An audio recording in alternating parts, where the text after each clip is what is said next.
As we prepare to bring some students back for in-person learning, we've created a video that is part informational and part training. District staff will go over hand washing, PPE wear, and protocols that will follow in the event students or staff become ill or test positive for COVID. We'll also give you a glimpse of what school will look like when students return to in-person instruction. I know there are a lot of important questions, and I'm hopeful this video answers many of them. For further details, please see our Return to In-Person Learning Guide that's available on our website. We've created a similar video for staff so everybody is better prepared for when we return to in-person learning. Until then, I hope you stay healthy, continue wearing your masks, and practice social distancing and reinforce those practices with your students. That way we can return to school soon. Thank you.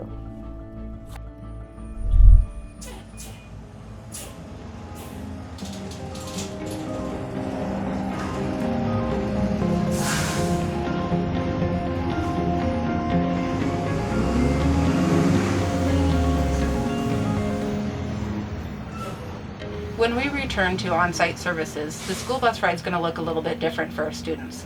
A couple things that are going to be different is there are going to be a lot less kids on the bus. And we've been able to do that in a couple ways. That's by staggering the shifts of the buses and reducing the capacity. That helps both in keeping the numbers down and also keeping the duration of the ride down. So they're on the bus for a shorter length of time. Every day when the bus driver gets in, they'll do their first morning check, which will include a wipe down with disinfectant wipes. And then as they drive the bus, they're going to have their own personal PPE, personal protective equipment, such as a mask. We will also have an extra supply of masks on the buses, so as kids get on the bus, if they don't have their own, we'll have one to share with them.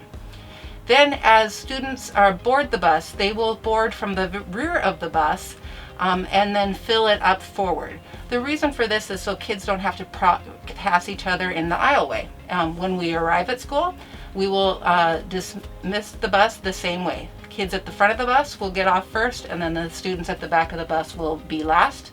Once the bus is empty, the driver will then use disinfectant wipes and wipe down all of the touch points and the seat backs of the bus so we're ready for the next group of students.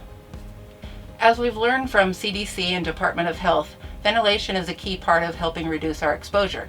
So on the bus, we're able to drive the bus with all windows down one notch, and then we also have ventilation systems on the top of the roof hatches. So we will drive with all roof hatches open and windows cracked to allow full circulation throughout the bus.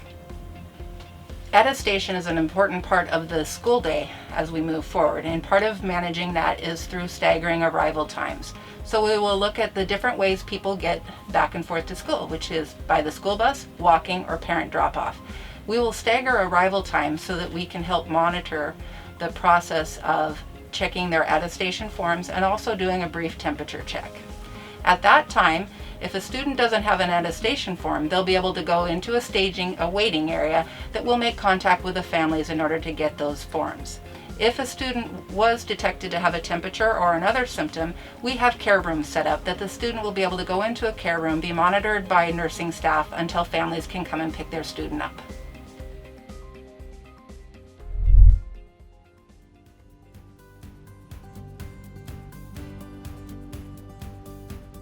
As we prepare for your return, we've set up a lot of new protocols for cleaning, disinfecting, and our own personal protection while we're on site.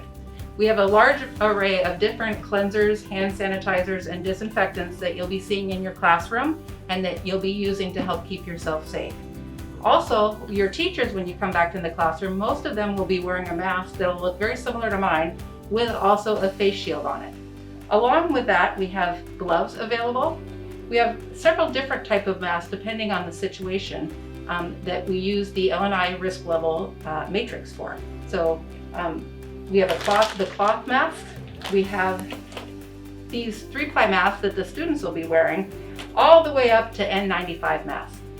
In addition to that, we have goggles, we have the face shields, and we have gowns. So we're prepared to use the proper PPE all the way from low risk to high risk situations.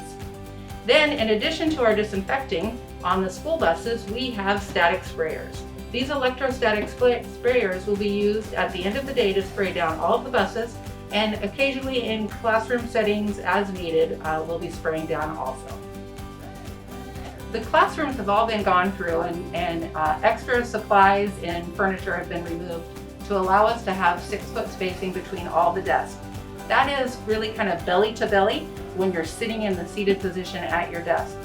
We also realize that students are going to need to walk around throughout the day, and the transition periods are fine as long as that they maintain as mostly as possible that 6-foot distancing, and then keep all of their transitions to a minimum and watch their space.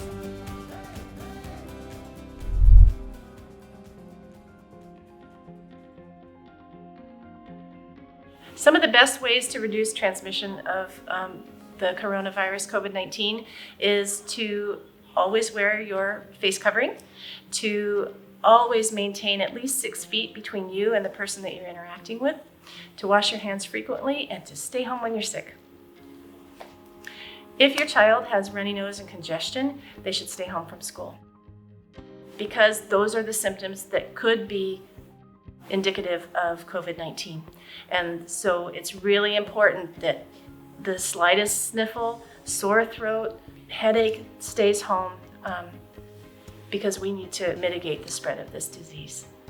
The current Snohomish Health District guidance is they need to stay home for 10 days from the beginning of the symptoms to the end of the symptoms, and it needs 24 hours need to have passed before they can return to school. And in that 24 hours, they need to be well and not have had a fever. So if your child is homesick and you really feel that they can go back, they're feeling better in just a couple of days, they could be tested for COVID-19, and if the test is negative and they've been symptom-free for 24 hours, they can come back to school. If a student or staff member shows symptoms of COVID-19, then we have lots of processes put in place to safely get that person out of the building and home. The nurses have worked really hard to put protocols in place and have team members that can escort that person to what we're calling the care room, which is a place where they can wait away from others until they can go home. If the weather permits, that student will wait outside with the attendant. If a staff member is feeling sick during the day, they need to go home. They need to go home right away.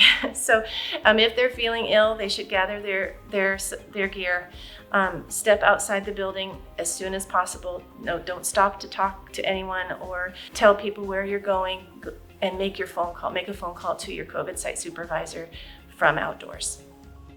If there's a positive COVID case in one of our staff members or students, the health district will be notified of the case from the lab or the healthcare provider. The health district will contact us and give us specific directions as to what needs to happen in our school building. I understand how nerve-wracking it can be to be sending your kids back to school during this pandemic.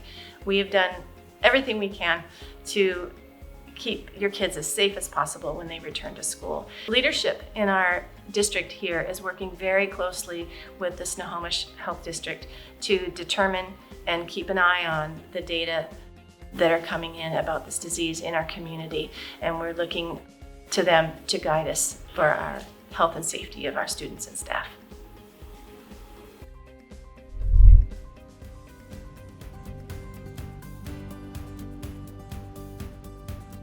Hi, my name is Alyssa. I'm a nurse at Pathfinder and Challenger. I'm going to demonstrate how to put your mask on and take it off. The big point that you want to remember from this video is to not touch the front of the mask. So when you're going to take it off, you take it by the loops behind your ears and take it off. When you go to put it back on, you can loop one ear, get the other right around your mouth, and adjust under your chin as needed. It is not correct if it's down below your nose, and you can take that piece up and put it above your nose.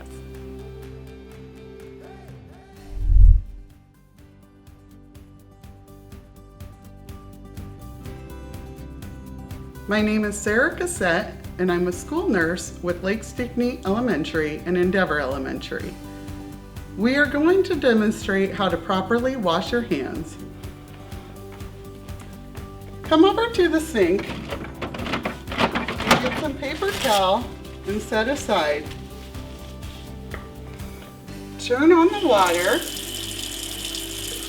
pull up your sleeves and rinse your hands. Put a pump of soap on your hands and thoroughly wash your hands.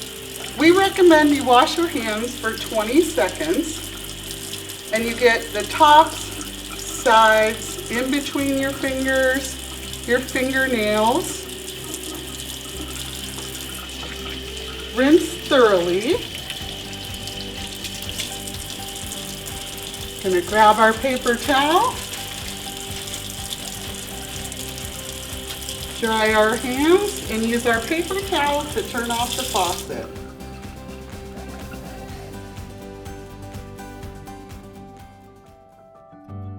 We are doing our best to minimize the spread of illness, and we all play a part. When we wear our masks, practice good hygiene, and maintain social distancing, we can make school as safe as possible. I look forward to bringing back some of our youngest learners. For some, school is the best part of their day.